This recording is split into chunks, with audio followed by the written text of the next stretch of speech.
इस अनोखी कहानी की शुरुआत तब हुई जब वीरान अटलांटिक ओशन के बीचों बीच एक ब्रिटिश मर्चेंट शिप गुजर रही थी। उसके कैप्टन का ध्यान बहुत दूर खड़ी एक शिप पर गया जो ना ही आगे बढ़ रही थी और ना ही उनके सिग्नल्स का जवाब दे रही थी। करीब जाने पर मालूम पड़ा कि ये शिप वीरान समंदर में अकेली सिर्फ लहरों के सहारे खड़ी थी। हैरत की बात तो ये थी कि शिप के अंदर क्रू का साजो सामान, खाना पीना और सारा कार्गो बिल्कुल सही सलामत मौजूद था।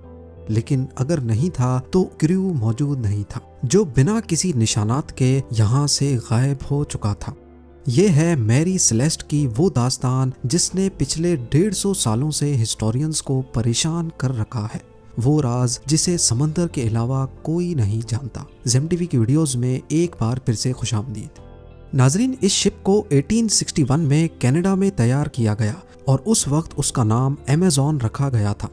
अपने शुरुआत के कई सफरों में ये छोटे मोटे हादसों का शिकार हुई थी। यही वजह है कि ये शिप हादसात के बारे में काफी मशहूर थी, लेकिन अभी तक इसने कोई बड़ा हादसा फेस नहीं किया था।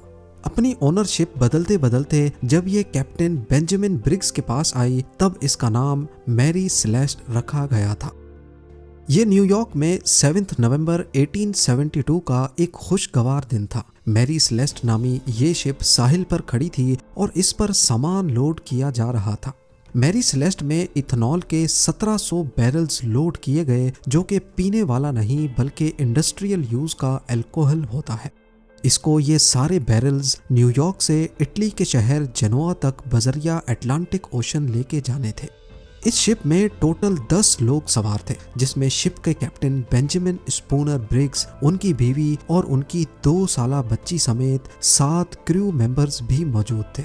सफर शुरू करने से पहले शिप में किसी किस्म का कोई मसला नहीं था और वो आसानी से बिना किसी रुकावट के सफर पर रवाना हो गई। ये सफर करीब 7500 किलोमीटर लंबा था और नॉर्मली उस दौर में इतना बड़ा सफर करने में कई दिन नहीं बल्कि कई हफ्ते लग जाते थे। याद रहे कि तब जीपीएस या एडवांस्ड कम्युनिकेशन डिवाइसेस भी नहीं होती थी जिससे कैप्टन के साथ राब्ता बनाया जा सके। मैरी सेलेस्ट को न्यूयॉर्क से निकले 3 हफ्ते गुजर चुके थे और मामूल के मुताबिक कई हफ्तों के बाद अब उसकी जेनोआ के पोर्ट पर आमद का इंतजार बढ़ता जा रहा था। लेकिन इतने वक्त के बाद भी मैरी सेलेस्ट का कोई अता पता नहीं था। यहाँ तक कि मैरी सेलेस्ट के बाद न्यूयॉर्क से निकली दूसरी शिप्स अब जेनोआ तक पहुँचना शुरू हो गई। अब परेशानी बढ़ती जा रही थी कि आखिर मैरी सेलेस्ट इतने हफ्ते गुजर जाने के बाद भी मंजिल पर क्यों नहीं पहुंच पाई। मैरी सेलेस्ट के रवाना होने के 10 दिन बाद एक और ब्रिटिश शिप को भी न्यूयॉर्क से निकलकर इसी रूट से होते हुए जिब्राल्टर तक जाना था। ये डिग्राटिया नामी एक ब्रिटिश मर्चेंट शिप थी जो कई हफ्तों के बाद 4 दिसंबर 1872 को एजोर्स आइलैंड के करीब पहुंची थी। ये समंदर का वो हिस्सा है जहां नीले आसमान और समंदर के अलावा कुछ दिखाई नहीं देता। वहां शिप के कैप्टन को बहुत दूर समंदर में एक शिप खड़ी दिखाई दी। कैप्टन ने नोटिस किया कि वो शिप पानी पर आगे नहीं बढ़ रही बल्कि सिर्फ एक ही जगह पर खड़ी है। समंदर के इस हिस्से में ऐसा मंजर देखकर कैप्टन को शक हुआ और उन्होंने उसे दूर से ही कई सिग्नल्स भेजे, लेकिन जब आगे से कोई रिप्लाई नहीं आया तो कैप्टन ने उसके करीब जाने का फैसला किया। करीब पहुंचने पर मालूम पड़ा कि ये कोई और नहीं बल्कि कैप्टन के ही दोस्त की मैरी सेलेस्ट नामी शिप थी, जिसको न्यूयॉर्क से निकले अब पूरा 1 महीना गुजर चुका था। मैरी सेलेस्ट जिब्राल्टर से 1800 किलोमीटर दूर अटलांटिक ओशन में तन्हा खड़ी हुई दिखाई दी। उसमें किसी किस्म की कोई हरकत नहीं थी। डिग्राटिया के कैप्टन ने अपने क्रू मेंबर्स को मैरी सेलेस्ट में भेजा, जहां वो सब ये देखकर हैरान रह गए कि शिप पर कोई भी मौजूद नहीं है। 1 महीने पहले जो न्यूयॉर्क से 10 लोगों के साथ निकली थी, वो सारे लोग आखिर समंदर के बीचों बीच कहां गायब हो गए। यही सवाल अब डिग्रेटिया के कैप्टन को भी खाए जा रहा था। पहले तो उनको लगा कि शायद शिप पर कोई हादसा हुआ है, लेकिन जब उन्होंने मैरी सेलेस्ट का जायजा लिया तो पूरी शिप बिल्कुल सही सलामत मौजूद थी। कैप्टन और उनकी फैमिली का सारा सामान और क्रू मेंबर्स के कपड़े तक भी बिल्कुल अनटच्ड हालत में मौजूद थे। ना सिर्फ इतना, बल्कि जो गुड्स लेकर वो जनोआ तक जा रहे थे वो भी बिल्कुल सही सलामत पड़े थे। यहाँ तक के शिप पर क्रू के लिए खाने का जो स्टॉक पड़ा था वो भी अभी तक वैसे ही मौजूद पड़ा था। थोड़ा और जांच पड़ताल के बाद कैप्टन के रूम से एक लॉग बुक मिली। ये लॉग बुक पहले शिप कैप्टन्स अपने पास रखते थे, जिसमें शिप की मेंटेनेंस और इश्यूज के बारे में लिखा जाता था। उस लॉग बुक में मैरी सेलेस्ट के कैप्टन ने आखिरी एंट्री 25 नवंबर की सुबह 8 बजे की थी, यानी जिस दिन ये शिप इस हालत में पाई गई थी उससे भी 10 दिन पहले। इसका मतलब था कि करीब 10 दिनों से ये शिप वीरान अटलांटिक ओशन में खड़ी थी। डे ग्रेटिया के कैप्टन ये सारा माजरा देख तो रहे थे, लेकिन उनको कुछ समझ नहीं आ रहा था। इतने में उनकी नज़र लाइफ बोट वाले सेक्शन पर पड़ी तो वहां उनको लाइफ बोट नजर नहीं आई। इसका सिर्फ एक ही मतलब हो सकता था कि जरूर शिप पर कुछ हुआ था और सब लोग अपनी जान बचाकर लाइफ बोट में कहीं भागे हैं। कैप्टन के केबिन में नेविगेशन के इंस्ट्रूमेंट्स भी मिसिंग थे और उनके बेड के नीचे एक तलवार अपने कवर में बंद पड़ी हुई पाई गई, जो इस बात की निशानी है कि शिप पर किसी किस्म का हमला नहीं हुआ, वरना तलवार अपने कवर से बाहर होती या फिर वहां मौजूद ही नहीं होती। लॉग बुक के अलावा दूसरे तमाम डॉक्यूमेंट्स भी वहीं मौजूद थे। एक और चीज नोटिस की गई कि शिप का केबिन हर जगह से गीला था और कई जगहों पर 1.5-2 फुट पानी भी खड़ा था, लेकिन ये इतना नहीं था जो इस साइज की शिप को नुकसान पहुंचा सके। यहाँ आपको बताते चलें कि इंटरनेशनल सैल्वेज लॉ के मुताबिक अगर कोई भी किसी शिप को रेस्क्यू करेगा तो उसको शिप की वैल्यू के हिसाब से रिवॉर्ड दिया जाएगा।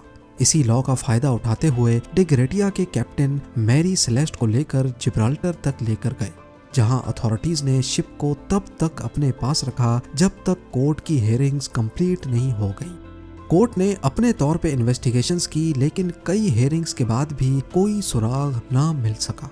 कोर्ट हेयरिंग्स भी जब इस मामले को सुलझा ना सकी तो लोगों ने तरह तरह की बातें बनाना शुरू कर दी। कुछ ने कहा कि आसमानी मखलूक मैरी सेलेस्ट के क्रू को ले उड़ी, तो कई ने कहा कि समंदर की कोई बला ने इन पर हमला कर दिया होगा। इन सब मनगढ़ंत बातों में एक बात सच्ची थी कि मैरी सेलेस्ट जब से बनी थी उसके साथ तब से हादसात होते आ रहे हैं। एक बार ये दूसरी शिप से टकराई, लेकिन मामूली टक्कर के बावजूद भी वो शिप डूब गई।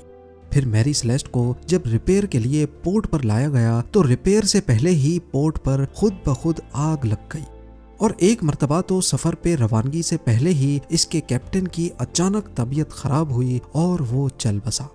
इन सब बातों की वजह से ही अब ऐसा माना जाने लगा कि शायद मैरी सेलेस्ट पर जिनों और आत्माओं का राज है, जिसकी वजह से ये लेटेस्ट हादसा हुआ है। और तब से लेकर मैरी सेलेस्ट को गोस्ट शिप का टाइटल भी दिया जाने लगा। पर असल में उस दिन हुआ क्या था, इसके बारे में कुछ थ्योरीज हैं जिन पर एक एक करके नजर डालते हैं। सबसे पहली थ्योरी गद्दारी के बारे में है। कई लोगों का मानना है कि डे ग्रेटिया के कैप्टन ने ही मैरी सेलेस्ट के सारे क्रू मेंबर्स को मारकर सैल्वेज लॉ का रिवॉर्ड पाने के लिए ये सारा ड्रामा रचा है। पर सोचने की बात यह है कि अगर ऐसा होता तो शिप पर कहीं तो खून खराबे के निशानात मौजूद होते। अब यहाँ तो डे ग्रेटिया ने पीछे कोई सुराग नहीं छोड़ा और सारे निशानात मिटा डाले, या फिर ये थ्योरी ही गलत है। दूसरी थ्योरी बहुत ही इंटरेस्टिंग है। इस थ्योरी में कहा गया है कि शिप पर अल्कोहल के 1700 बैरल्स मौजूद थे, लेकिन जब ये शिप अथॉरिटीज के पास लाई गई तो इनमें से 9 बैरल्स खाली थे। हो सकता है कि अल्कोहल के कुछ बैरल्स में ब्लास्ट हुआ हो, जिसकी वजह से क्रू मेंबर्स लाइफ बोट में बैठकर यहाँ से भाग गए हों। मगर जहाँ ये बैरल्स मौजूद थे वहाँ पर ब्लास्ट का या आग लगने का कोई निशान मौजूद नहीं था। तीसरी थ्योरी में ये बात सामने आई कि हो सकता है कि शिप समंदरी तूफान की लपेट में आ गई थी और इसमें पानी भरना शुरू हो गया था। यही चीज देखते हुए कैप्टन ने शिप को एवैक्यूएट करने का फैसला किया और फिर वो सारे छोटी लाइफ बोट में बैठकर भाग गए हों। इतनी छोटी लाइफ बोट समंदरी लहरों का मुकाबला ना कर पाई और सबकी जान ले गई हो। ये थ्योरी काफी हद तक दुरुस्त मालूम होती थी, मगर ये भी बस सिर्फ एक थ्योरी ही थी। थ्योरीज तो बहुत है, मगर कोई एक थ्योरी भी सबूतों के साथ प्रूव नहीं हो सकी। 150 साल से ज्यादा का अरसा गुजर जाने के बावजूद भी इस मिस्ट्री को आज तक सुलझाया नहीं जा सका। मैरी सेलेस्ट के साथ क्या हुआ था, किन हालात में कैप्टन ने शिप को छोड़ा और फिर वो सब कहाँ चले गए, ये राज भी शायद कैप्टन बेंजामिन ब्रिग्स के साथ ही चला गया। उम्मीद है जेम टीवी की ये वीडियो भी आप लोग भरपूर लाइक और शेयर करेंगे। आप लोगों के प्यार भरे कमेंट्स का बेहद शुक्रिया। मिलते हैं अगली शानदार वीडियो में।